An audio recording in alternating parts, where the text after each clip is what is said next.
Subukan mo mag-unfollow. Masisira yung algorithm mo dito kay Facebook. Yan po yung katanungan ng follower natin. At napanood niya nga po dito sa isang ate na ang pagkakasabi po niya, yung pag-follow daw ay isang engagement. At kapag ikaw ay nag-unfollow, masisira ang algorithm mo kay Facebook. Diyos ko naman ate, ang dami ng problema ng mga Pilipino, dumagdag ka pa.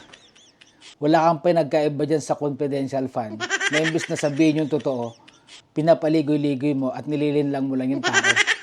Saan mo naman natutunan na kapag nag-unfollow sa yung tao, kakasira ng algorithm nila? Guys, huwag po kayo nagpapaniwala sa mga ganitong klaseng content creator.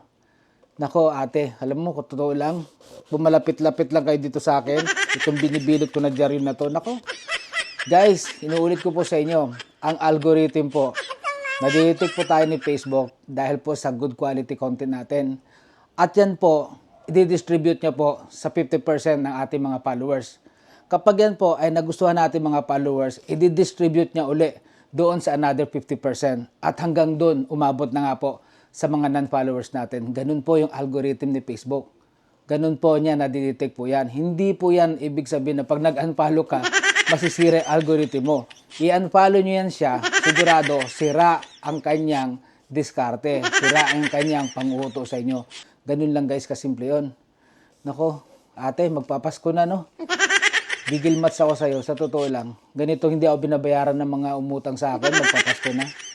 Huwag po kayo nagpapaniwala guys sa mga ganitong klaseng content creator. Wala pong katotohanan. I-unfollow ka ng tao kung ayaw sa'yo. Wala pong violation yun.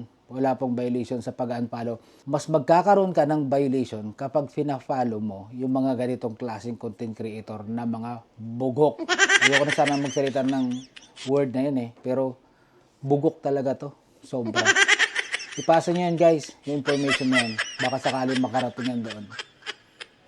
Akawa yung malilin lang yun ng mga baguhan dito sa Facebook.